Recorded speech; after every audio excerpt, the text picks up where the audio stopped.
Philadelphia. Hello, everybody. Good morning. It is the Barchard Show right here on the Waterboys Podcast Network. And thank you for everybody tuning in live with your PJ Pants, your cups of coffee. That is Kyle Pagan. That is indeed Gary Lay. I am John Barchard as always. And it's, I don't know, I would say it was a pretty bad week for everybody. So I'm glad to get that, out of the way. That was the last weekend of January. Happy to celebrate Black History Month, Groundhog Day, Valentine's Day, and I don't know what else is in February. We tend to pack a lot of things in here. Black History Month. What was it? Oh yeah, I said that at the top. Black History Month. We're excited to be here with you, and I'm not particularly excited about Nick Sirianni's press conference. Can we just finally just admit that as a fan base? And I'm not going to spend too much time on this because I feel like in the 48-hour news cycle, this feels like it's a week old here, but it's okay to just say it's a bad press conference, guys, and not be able to go out and defend somebody you've never seen coach, speak, lead a room, whatever. Because my only point in all of this is, yeah, the stuttering jokes are stupid. Like, those should never be brought up. But Frank Reich knows how to command a room, and you knew that way long before Frank Reich was important. Like 2016 into 17, I remember him distinctly standing at that podium and having command of it. Jim Schwartz having command of it. Doesn't mean that you're going to end up being a good or great head coach, but you got to know how to command something, and that is not a good start. Does it mean we're going to understand how he's going to coach later on in the future? Absolutely not. We have no clue. I'm not judging him on that, but that was bad. Kyle, it was a bad press conference. Gary, is a bad press conference. Why can't we just say that? It was. And I think we go after Lefko first, because I don't think it gets out to the national media unless Lefko puts out that tweet that did at least 15,000 retweets. That thing did numbers. Barstool ran with it too.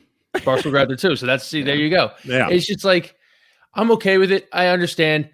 There's CEOs of Fortune 500 companies that are bumbling idiots in front of people. Yeah. I don't care what you're like in front of the press, as long as you control room. If you go back and watch the Matt LaFleur press conference, the first 30 seconds, he couldn't even string two words together. Not even the Doug press conference. Did not. Yeah. Just want to point that out. Yeah. Like, you can tell when somebody's got it together and somebody doesn't. That's all. Yeah. Doug Peterson, first question he was asked, I know the big thing was, like, he said evaluation a lot. First thing he was asked by Les Bowen was what he thinks about Sam Bradford. He mentioned evaluation like 3 different times in just the first answer. So I understand why people might be nervous about, him going up there looking like a bumbling idiot. I'm not worried about it. I more blame it on Jeffrey Lurie going off a 25-minute dialogue as Nick Sirianni's just standing at a podium. Yeah. What did you think of that, Gary? That was the all-time Anthony Gargano moment, I'll tell you that much. Jeffrey Lurie's talking. He's just screaming over the press conference on the radio, telling him to shut up. Jeffrey Lurie, I had enough of him. I just have. Like, at this point, I don't know why he made that whole press conference about himself. Mm-hmm. That was the craziest part. He didn't answer questions. He didn't mention Nick Sirianni until like 12 minutes into his opening remarks. It's like, you were here to introduce a head coach, not hear yourself talk. He's getting very much, I like to smell my own farts, rich old guy vibes going on. Come on, man. First of all, that happened a long time ago. But it's becoming more and more noticeable. Maybe it's because I'm older and I don't like buy in. I'm not drinking the Kool-Aid with him all the time, but like he's really getting towards that, like, what's that episode of South Park where it's the smog that's coming towards South Park or something like that? Like, he's getting close to the George Clooney acceptance speech at Oscars smog. Now, can I tell you why you're so full of shit? Because, like, you're the guy that was championing Carson Wentz. You're actually right in the middle with Jeffrey Lurie. You believe the same thing. So I don't know why you're mad at him. You want Carson Wentz to be better. He wants Carson Wentz to be better. No, you don't actually hate him. His little speech was the annoying part. He's just becoming annoying. I don't actually hate him. Listen, there's only a few things you can do as an owner to actually make you hate me, and it's be named Jeff Wilpon. That's about it. There you go. That's right. Which I'm sure we'll get into a little bit later as well. But yeah, I mean, like, I'm not taking any major stock into it as they're going to head into whatever OTAs is going to look like or whatever. But like, I don't know. I would say that that seems like a person that initially up front is over his head a little. It's okay. It's okay to admit that too. It doesn't mean he can't work it out or can't figure it out. It doesn't have a great staff, and doesn't mean he isn't great either. But man, I mean, I just got really annoyed by the straight up defending of the guy, and it's not even him alone, and it's more towards what Gary was saying. Like, I if you don't answer a question in 25 minutes and you're the owner or you're the general manager and most of those questions need to be towards you, that's on them. That's not on, that's not on coach or anybody else. But I don't know. I thought it was a weird, let's throw our bodies in front of this guy that we have no idea is going to be good or bad or not. Simply because it's an Eagle. So did you like that it took them to the end of the press conference to find out who was running the 53, the 98, the 47? Oh, they snuck that in. Thank God for Jimmy Kemsky, because if not, we would have never even got that answer. I think a lot of us knew that answer, and why is the GM who is going to run this team, why is he not answering questions? Why is Lurie not answering questions? Yeah. It's because they're terrified to put them in front of the media right now. The media is out for blood, and I commend them for that. They're asking not easy questions to people, and that's exactly what they should be, because this team's in a spot where I feel like I don't remember it in my entire life. Like, it's just a weird spot for us to be in because it just seems so dysfunctional. My favorite Nick Siranni joke this weekend was that he sounded like he was unprepared for a book report you were supposed to be giving. That was my favorite one. Yeah. I mean, listen, maybe he's just one of those guys who's better off the cuff when you're not. He was probably nervous. I mean, he was probably so overly prepared. Like, they probably prepared him so much that made him so nervous. It's hard to put a lot of stock into it, but it was a bad press conference. We'll see how he does post game. I think that's the one where you really got to worry when he's talking about events that just happened. Yes, and I really don't think you're going to get that type of press conference any different from any other coach that comes in here, as long as Howie Roseman's here, to be honest with you. I mean, from that, even when you guys touching on it, if it wasn't for Jimmy Kemsky and the room too. I mean, I know this is what's really hard, especially with the setup that they have. I mean, you're doing it brand new through Zoom essentially, so that's already like weird. I believe 53 or more were on that call. So you don't know where all the outlets are. That means the usual people that are covering this team aren't going to get those questions in. And the questions that were asked were really bad too. Like it's twofold, I think. Except for the first question, our boy Zach Berman. Wonderfully constructed. I would never. Berman's the greatest beat writer that's ever walked this earth. In between the bookends, let's call it. There wasn't a lot of substance either, so that falls along the way. But can I ask you a question? Sorry? Yeah. Is it our fault as like a fan base that we think we need something? That we think we need something in the first introductory press conference? I think Carson should have had a statement by now, but I don't think strategically it makes any sense for them to mention anything about a quarterback competition or who's leading that competition or what the outlook looks like, especially after this weekend when Stafford and Goff get traded. So now we know where a market looks like around Carson Wentz. What do you think about that? Is it the fan base a little bit needing something? No, and that was what was weird about this weekend too. It was almost structured as well. The media didn't get their answers from the quarterback questions, and it's not like we don't want to know that stuff too. My point with that, I guess, is if you're gonna, you got to get way more creative in commenting on, like you said it with Doug in his press conference. He said, evaluate. Say something so it's not as obvious. Like you gotta be spin that wheel. So it's, I heard the glowing Carson comments. That's great. You heard like, hey, Jalen Hurts did some good things too. Do we deserve to know? I guess that's a better question. Do we deserve to know at least a little bit of what direction they're going from? I don't think so, because they've been so blatant about it. I think it's we just want them to say it. I guess we want everything to be confirmed. Yeah. So yeah. I don't think we deserve it though. As a fan base, I don't think you're wrong. I mean, who doesn't want something confirmed? Who doesn't want something like when you ask a question, you want 100% answer that, like,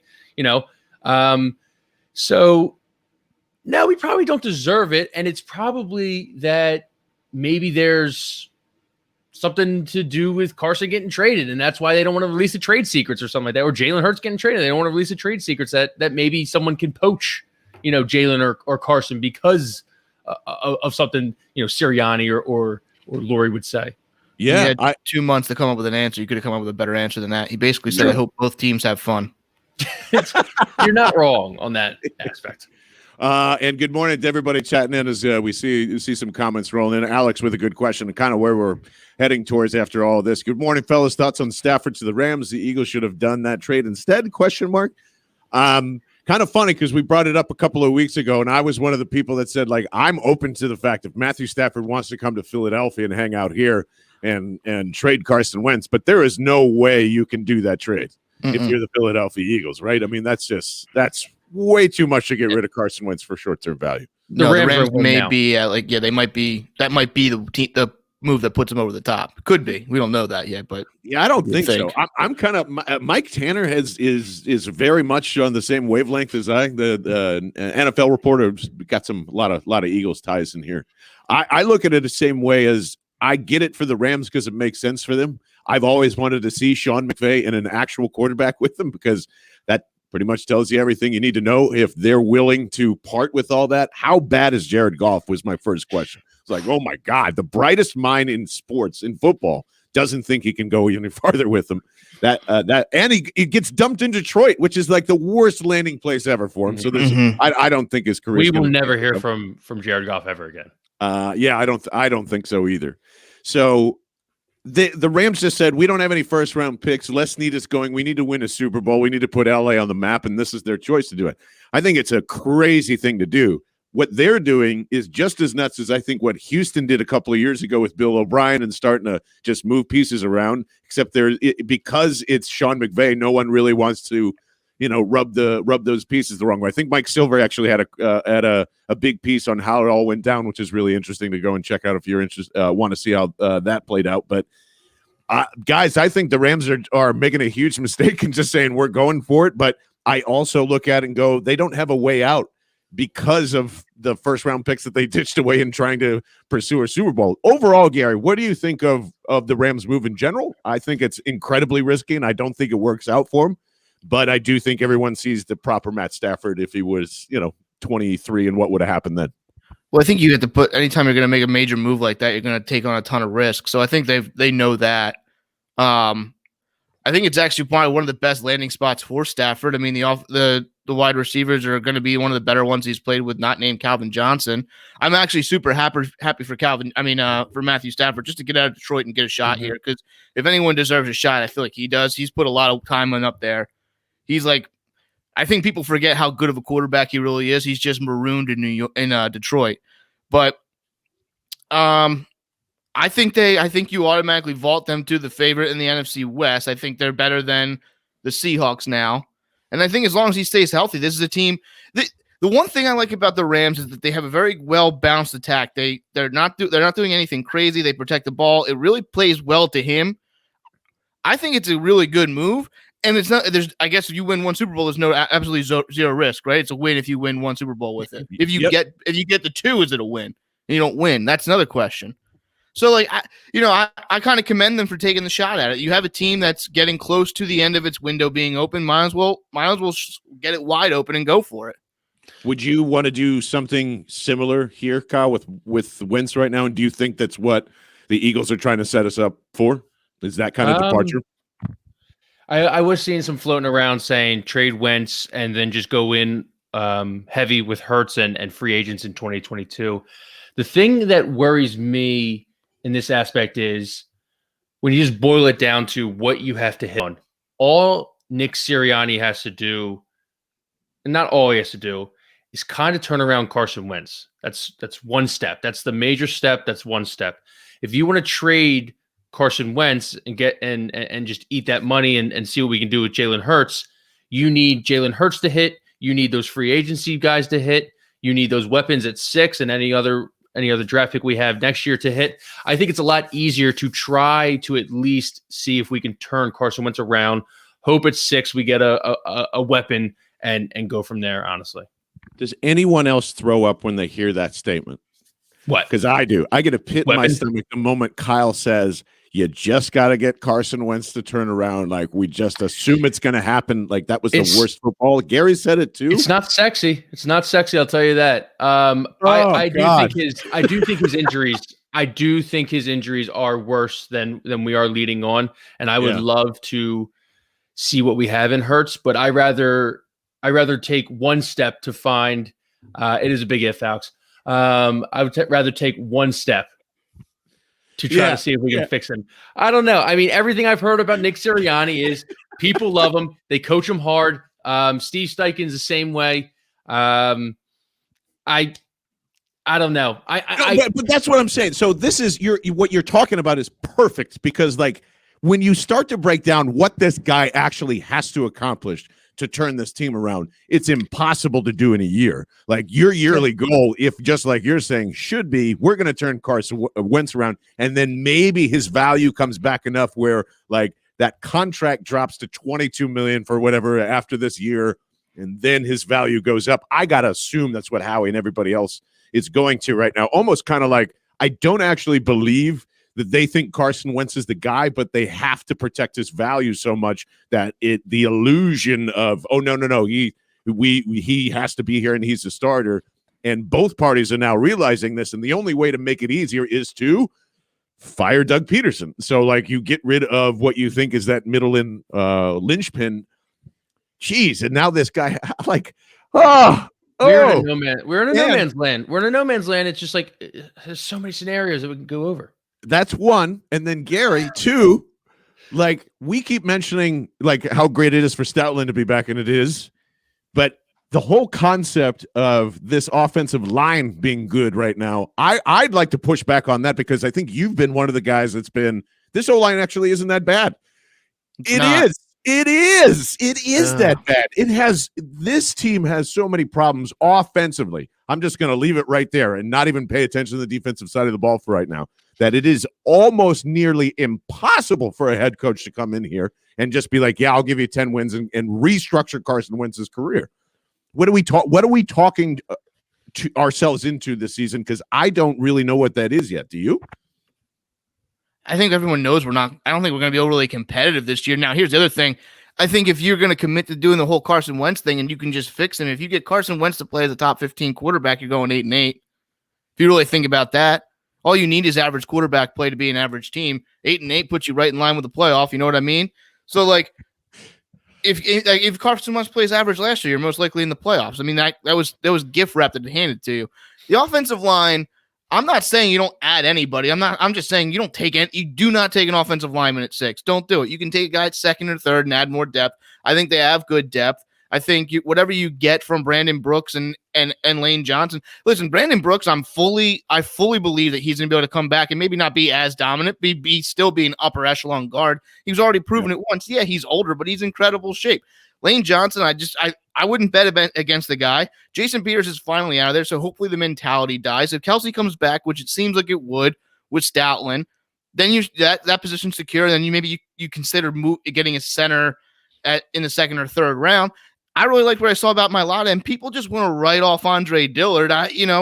We haven't got a chance to fully evaluate him. Maybe the whole year away has helped with his mentals. I don't know. Not wrong. But at a certain point. Wait, and also on top of this, Nate Herbig and Jack Driscoll played very well when they got in there. They were fine. There's depth on this offense. This offensive line is not like everyone wants to doom and gloom because they had a bad year. They're not that bad. They're going to be okay. They're going to be just okay. And that's a hashtag to get me trended in being, he's absolutely correct. Like, do you know why we don't have faith in Andre Dillard? Because the team already said no thank you quietly. That's why they signed Jason Peters and kicked him out for the year. What do you got, sources? What are you, an inside guy now? No, just look at it. They signed him to play right guard. They signed him to play right guard, and they had to get power struggles and give him more money. I've got to sell a magic beans for you, too, if you believe they actually signed him to play right guard. Like, did he ever play right guard? Yeah, and then they let him get okay, thank you. No, he didn't. Yeah, he did. He played at the end of the year. He played right guard at the end of the year when they were like, finally give Mailata a shot, and he's good because they were afraid to use him. It all goes back to Howie. Just fucking let people play. Good God. So and Kyle, I know you kind of side with him here too, but I mean, like this is another year of like Kelsey will make it through. Lane Johnson's going to make it through just fine. Brandon Brooks, no problem. Did we not just see, what was it, an NFL record of 14 plus different line combinations throughout the year? And because everyone feels like their depth is okay, like it's the two largest issues in Philadelphia that everybody seems like it's not a big quarterback. Yeah, that's one. Two, O-line right behind that. I guess what I'm trying to say overall, because I don't want to stick with the O-line here, Kyle, is unprecedented injuries. Unprecedented injuries. Every year, unprecedented injuries. Yeah, but this one was. I mean, you said an NFL record with different combinations. Like Jamon Brown was starting at one point. I don't even know what the name of the center was that had to get in there at one point. Yeah, but you had Herbig was good when he played. Driscoll was good when he played. Opeta stunk. But like you have two guys that are coming that should be depth guys. Three guys if you count Dillard in that could wind up being depth guys. Like I get that, but like if the backups don't get hurt, you're on your fourth string lineman. Kyle, let's say let's say I'm right just for once. I'm right. This O-line stinks. Does that help Carson Wentz's value or doesn't it? It probably doesn't. No, right? It doesn't. I mean, the O-line was not good when Carson Wentz was in there. I don't know why it was better when Jalen Hurts was in there. Movement. I would say movement. Carson Wentz kept getting sacked on his own. That's why I look bad. Sorry. I do think him holding on to the ball was the reason why he kept getting sacked, and Jalen Hurts definitely moving more out of the pocket, having the ability to move out of the pocket more too. He was one read and get rid of the ball. Yeah. So I just don't see where there's ever going to be a point in time where, A, you're going to be able to jettison Carson Wentz for a quarterback that, like Stafford, that you might like if there's another QB carousel. Although I tend to think that's going to happen every offseason. And Deshaun Watson's still hanging out in the air. And, guys, I don't know if you've changed your opinion on this. Kyle, I really do believe he is not going anywhere. So, really? Stafford's the only guy. Everybody's kind of just coming out and being like, yeah, I don't think anybody else is going to move other than Stafford in terms of a trade. Like somebody might be cut, but Andrew Brandt was saying that. So we'll see. One, do you believe that? And two, do you think it's going to be just like you probably weren't alive for the Herschel Walker trade, but is it going to be something like that? Or do you think it just kind of goes away and they try and figure it out? I think the Texans finally realize they cannot trade this guy. I don't think they have a choice. And I know you're going to be like, he's under contract for 5 years. It doesn't matter. The court of public perception is already made. Everybody's on Deshaun Watson's side. You had Andre Johnson coming out. You had DeAndre Hopkins coming out. This is Houston's fault. So whether, between trading Hopkins, they ignored interviewing Bieniemy whether they're going to hire him or not. Do you know they had a consulting firm to pick two GMs? And they had Louis Riddick and a executive from Pittsburgh who were two minority candidates. Probably would have made their QB really happy. And they went with Caserio, who they interviewed 2 years ago and stuff. So they totally have not even thought about him. But the thing is, though, he has the social media and the player support. He will get this ugly. He'll get this. He is. This isn't the NBA. This isn't the NBA. I don't care. He will not be on the Houston Texans starting the season. I don't know. When the coach comes out and squarely says he'll be here, that's pretty significant talk. No, I mean where people want to go back and think of Le'Veon Bell and how he didn't get traded. This isn't a running back whose career is over by 30, 31. This is your star franchise quarterback. He's got 5 years left on his deal. I was shocked. I totally forgot about that. He's still going to get traded. He's going to steer free agents away from here. They're going to have to answer questions every single press conference about him. They have player-driven sites like the Uninterrupted and the Players Tribune. If you don't think they're crafting together a statement if this goes a month or two, you're crazy. There was even a protest for the guy. I mean, this is you're kind of convincing me the more and more. Gary, why do you think it's just not going to happen? I mean, why would Houston trade him? I mean, I think you make it the biggest mess as possible. Why would you trade him? You have him on the deck for 5 years. But this isn't the NBA where you could. No, I mean, like you have to trade him. I still think they have to eat a ton of dead money this year and next year. Like they're in a bad spot. Like if he gets traded, he's ruining the franchise for years. The franchise already sucks, but like he would legitimately ruin it. At what point? Here's the thing. At what point do you hold Deshaun Watson accountable?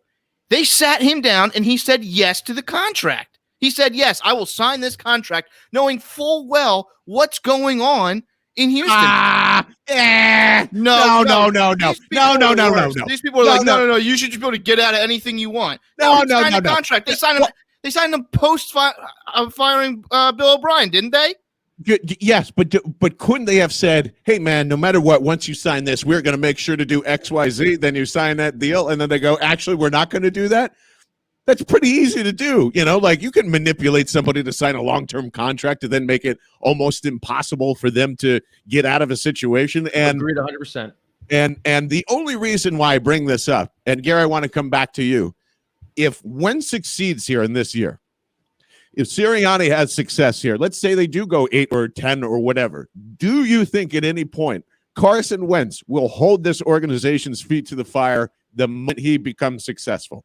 Because he feels, and maybe this is a little far out there, but this is all I keep thinking about. We know that Wentz in the front office relationship is not good, and it's clear because he hasn't come out and spoken yet. Like if in the best worst case scenario, let's say Carson Wentz's value does become tradable at some point, do we end up in a mini Watson drama situation because I have to choose where I go? I'm not playing another snap unless, or at the very least, you got to restructure my contract now again, because now I'm not as valuable as I once was. I believe that we are headed towards that before we're headed towards happy sunshines and rainbows and this thing working out in the end. No, I don't think it's going to happen to come to that point. I don't think you it don't think so? No, I don't. Kyle, do you think it's ever going to be a dramatic stoppage here between Wentz and this organization if it becomes repairable at any point, or Wentz just has a little bit more success now? It's scary that he hasn't released a statement yet, even through his own people, or even through his Instagram or Twitter or whatnot. He can actually control the narrative, and he still refuses to control the narrative. I think it was a Doug issue.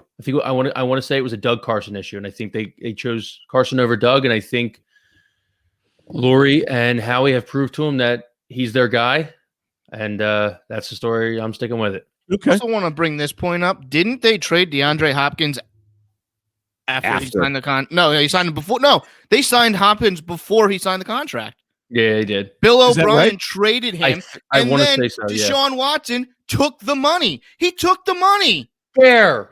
Oh my God! You have to take the money. Look at Dak Prescott. Yeah, you do. He put pen to paper. He put pen to paper. He could have said last year I want out, and they would have traded him. It would have been easier. You are literally defending toilet paper contracts to players. We all know what that contract means the moment you sign it to. Come on, man. No one's word means anything anymore. You just get to do whatever you want. Yeah, because they fucked him first. They fucked him first. How'd they fuck him first? They you traded just said him. He it. could have been. He signed after they traded him. Are you going to turn down the most guaranteed money of a quarterback deal ever? No, you're not. Have some foresight for once. Like anybody. Have some foresight. I can't wait for Gary to get so mad at Carson Wentz when he pulls the same shit in a year or two. Just wait, buddy. He's not going to pull the same shit. You just wait. You just wait until it would either be this year or never. If it gets past next year, they're just going to cut him. He's going to get great, and he's going to want to get out of here. That because he doesn't want to be here. I guarantee it. Why would he want to get great with a team, get back to the playoffs, and then be like, "Oh, I'm out of here"? He's untradeable right now, and he doesn't want. He wants to be with Frank Reich in Indianapolis, right? We can all just kind of conjure that up, or Chicago, wherever else it is. Everybody keeps it. Everybody connected to him says, "Go to a smaller market." Why is that? He doesn't want to be here. He doesn't want to be here. It's okay. It's okay. I'm just saying it's coming. It's coming. Also coming in about 2.5 hours is my new fun spectator sport, guys. And I know you guys have been way involved than I have been in the current stock trends here. But I have to tell you, I'm obviously no one here is a big stock person. And I don't think anybody that pretends that they're a stock person is really a stock person. I have a minor in macroeconomics. Well, I stand corrected. But I think this is the new spectator sport for me. I'm just watching numbers go up and down, and I know that there are two clear sides on this thing, and it's hedge funds against the people, even though it's not really the hedge funds against the people, but market manipulation is a spectator sport. And how come you guys didn't tell me? This is great. This is like USSR versus the USA. This is like every day is a fight of like who's going to win on their shorts. It makes me want to go watch The Big Short with every known actor on the planet. How are you guys feeling, and how is Dogecoin doing for you? How are we feeling? I watched Boiler Room this weekend. to kind of get me. I watched it last night. If you haven't checked that out, Vin Diesel, Ben Affleck, Giovanni Ribisi, I think his name is. Great movie. I watched Margin Call as well, so I was really big on the Wall Street ones this weekend. I love it. Gary, where are we at with Doge? I think last I checked, it got back up into the almost 3 cents situation yesterday, but nice. We're monitoring that. It got up to close to 7 cents. Yeah. Should have sold then. We should have sold then. Yeah. Should have sold then. Should we have the whole deal is hold the line here. Should we have a Waterboys position update every week? I mean, we're not selling until we hit $1. So if anyone's out there listening to this right now, 10 cents. I mean, we were up like 3 cents. We were up like $400, and I'm like, ooh. I wish I had the foresight to sell, Gare. Yeah, so did I. I thought that the problem was people online were really hopping in on Dogecoin. We were like, uh-oh, here we go. Basically, if it gets to $1, me and Kyle are rich, man. John, if you can get the influencers, so the blue check marks, John, to start tweeting about it, we've seen significant uprise in the coin. Okay, so here's what I will promise. I know you guys are pretty familiar with my Ecstasy of Gold speeches, right? Mm-hmm. Like every now and again, we pull them out for special occasions. If and anybody watching or listening to this right now, if we need to push Dogecoin, if we need to push AMC, I will promise my voice to rally the troops together. You know, like whatever it takes. Let's do that. And what are we rooting for specifically for you two? So here's a new one. Okay, I got a hot stock tip. Yeah, pay Gary's kids through college. A hot stock tip right now: silver. Yes. Silver. Well, that's our. I think that's always come broken. back. Yeah, it's I think 5%. gold and silver. Yeah, but gold and silver always like have these weird resurgences, like every 5 years. I had a buddy who wound up buying like $20,000 worth of gold, and now it's worth less or something like that. And he was like, "Well, this is dumb." I know a guy who I used to work with bought Iraqi dinar, Iraqi dinar. Okay, I was going to say Dothraki would be a fictional currency from Game of Thrones. When he thought the U.S. invaded, he bought like thousands of dollars of dinars. So when they got out, it would just shoot back up. It's worth like 0.00002. Now, if you want to invest in silver, the best thing to do is like go get coins, I think, made before 1963 because they're made with silver and they're worth more than their value. I forget what the year is, but I know there's a year where it's worth more money. Also, if you can find misprinted dollars, they're worth a ton of money. And then there are, I think it's pewter pennies out there that were made during, I want to say, the Civil War, because copper was being used to make munitions. So there's things out there that's valuable if you're looking to get into precious metals.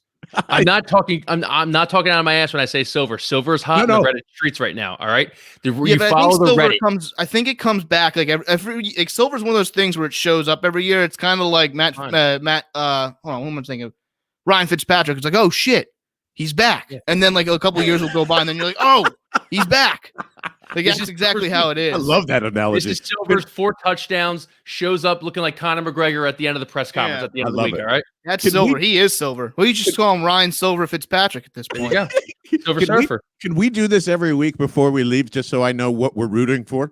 Like I'm totally on board. I'll stop paying attention by Wednesday. But sure. So what should we what are we rooting for today? Like the specific stocks or specific commodities. What do we got? Dogecoin? Yeah. We're in Dogecoin. Silver a little bit. If you want to get into some silver, do it. I'm out on GameStop. I'm out on AMC. I'm out on GameStop. I think people are still in it. The smart people who know how to like manipulate the market and move the trends and whatnot. But I just I like the sexy new thing. So the sexy new thing is silver. I think day trading is one of those things where it's like a full-time job if you actually want to like have any kind of success. Like you can get lucky a few times. For day trading, I've always like wanted to get into it. I just like don't have the time to do it, nor the capital. So tough. Valentine's Day is coming up. Silver's going through the roof. Oh, you want to know? My hot stock tip was at the end of December. I bought a ton of Planet Fitness. Yes. Sold it January 6th for a huge uprise when everyone joined the gyms. Yep. The Southern push.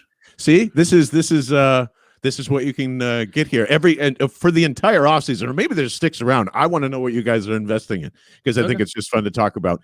None of us are financial advisors. If you listen to us, you're an idiot.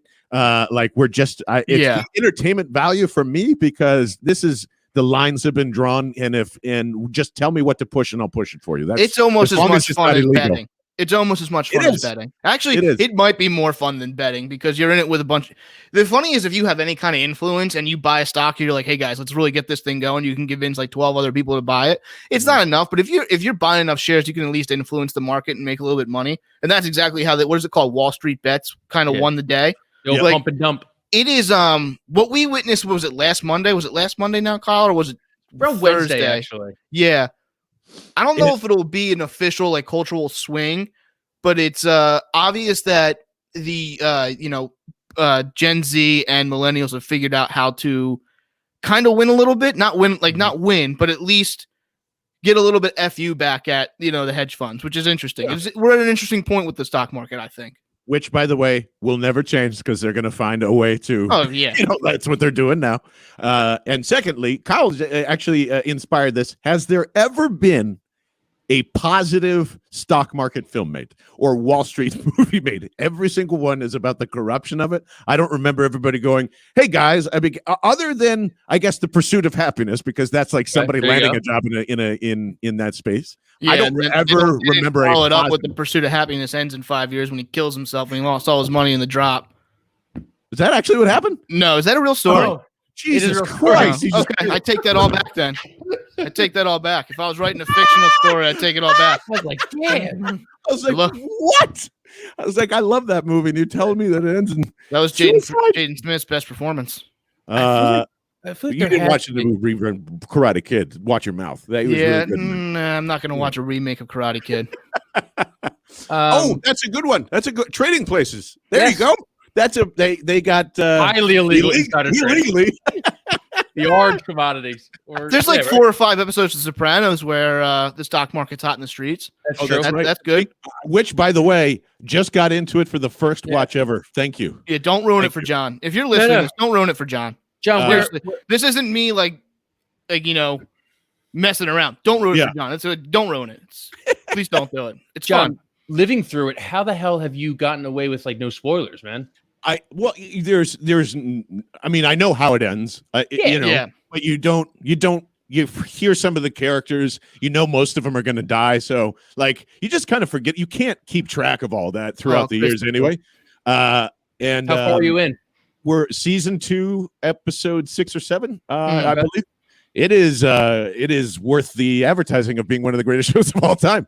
It's really good. It's really good. Me and Gary had a little hot take though. It's a little slow. I think people overrate it a little bit more. It's like you're dead in the middle of Mrs. Soprano, aren't you? Oh yeah, like so right where that storyline was the worst. I'm right here. Like it's all the penny stocks, the 2 guys that were working with Christopher and that little shitty. They throw the coffee on the one guy for not selling the one stock. They just got popped because they tried to kill Christopher. So like Tony just found out about that, and we're right there. So like yeah. You're also for a nice ending of season 2. Here's my biggest hot take because I almost gave up on it. Everyone's like, no, just make it to the Pinelands episode. Make it to the Pinelands episode. Not the right answer to that. The Pinelands episode's good. It's not that great. It really isn't. It's basically Into the Wild with gangsters. Garrett, it's one of your cinematic friends that are like the Pine Barrens one. It's just beautiful. The cinematography. If you just get into like 3 episodes into season 4, you're like, okay, now this is really heating up. Yeah. And point of order, as this is coming in here, ladies, Matt saying this, and some hedge funds, rich independent traders are actually the good guys in The Big Short. Are they? That's the whole point of the movie. Are they? They got rich off of betting that the economy would tank. Well, Steve Carell's character got fucked in the GameStop. No. Michael, Michael Scott. Christian Bale's character in real life got fucked. Michael Barrett got screwed because he saw this in 2019. He played the short again, like. Unbelievable for him, but that's live by the short, die by the short, John. Isn't that why the system's messed up? That the same guy could call the same short like anyway. I had a lot of fun that you can find the short. I think that's the fun part now. People just trying to find the short, and it seems pretty easy to do because there's more data and more information. Oh yeah, you can't control the flow of it. So hence, adapt or die. John, were you about to wrap this up? Yeah. Go ahead. Can I ask you one question? Absolutely. Listen to the last podcast. We had a draft. If the aliens came down, they would draft one man, one woman. Do you have? I love this. By the way, I respected the Brady and Sandler picks. I thought that was good. Sandler was a great one. didn't know that Jessica Alba was a billionaire and worth all that. So that's also a good thing. IPO is coming up, just filed confidentially. So well, there we go. She'll be a real billionaire. Let's look into this stock. And obviously they have to be alive. We can't give them a dead body and a legend, right? Well, I would say, man, on the spot, and I should have thought about this a little bit. What were the other answers in there too? I put Adam Silver, and then Joe Rogan was the other guy. Because the catalog of humans, right. Yes. Oh wait, no, and the girl from the King of Queens. I don't remember her name, but she Remini was one. Natalie Portman, Rihanna, and I picked Natalie Portman because of that scene in Black Swan. All right. Well, I'm obviously taking Oprah for the same reasons as we're taking Joe Rogan because she knows everybody. Hold on a second. We just got breaking news that Jessica Alba smokes like a chimney. Maybe we don't want to send her up. She's pro cancer. Well, if in case it turns bad, she can blow the smoke in the alien's face, right, and fuck up their lungs or whatever.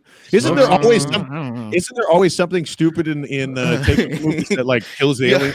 Yeah, wouldn't that be really funny if there was a human drip? They take Jessica Alba and she smokes, and then she winds up wiping out the entire human, the intelligent alien race. Be like, oh man, these addictive cigarettes are great. Then all the aliens get cancer. At what point can we beat cigarettes? I think we got to throw a random human in there, don't we? Can't I just say I don't know, I will a chef from one of the major restaurants in the United States. Bobby Flay? Yeah, Bobby Flay. Bobby Flay's kind of a he potentially fucked Ari's wife, so no. Stop that, John. Wolfgang Puck, because I don't think anyone knows. Morimoto. I'm a Morimoto guy.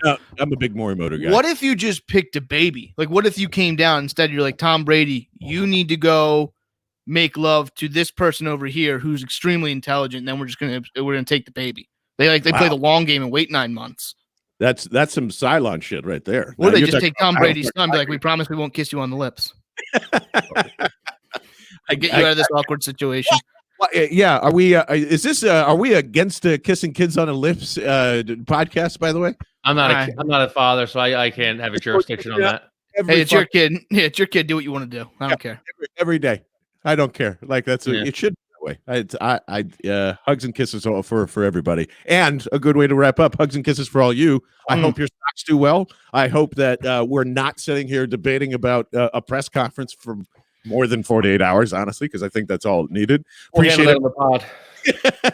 Appreciate everybody tuning in, and definitely go listen back to Friday's show because it was a large potpourri of topics from the guys, and I thought we had trouble landing that one too. So sorry about the end of that, but it was hilarious. And shouts to Kyle Bennett for joining the show for I think the first time.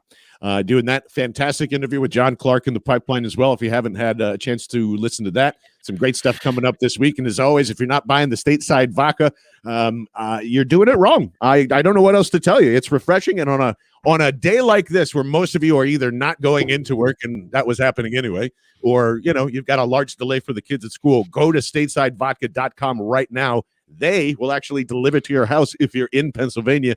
And Gary knows that there's ways to do that in New Jersey as well. They can get it delivered to the liquor store that you go to. So the sorry, it's a massage table comment. Oh, God. for which? Oh, I missed it. Kissing a kid is fine, not while on the massage table. Which could be very fair, fair point. Work at Javasia. But also the best thing to do that to avoid all those things together. Especially on a day like today, statesidevodka.com, promo code WOODER, WOODER, and gets you 10% off of every kind of large drinking vehicle that they offer there. So that being said, we will talk to you next Monday. Wednesday and Friday is when the other episodes drop. This has been the Barchard Show, Kyle Pagan, Gary Lee, and the rest of the Waterboys crew right here on the Crossing Broad Network, presented by Last Out Media. I'm going to go get some coffee because it's time for that, and we'll talk to you guys later. Later, y'all.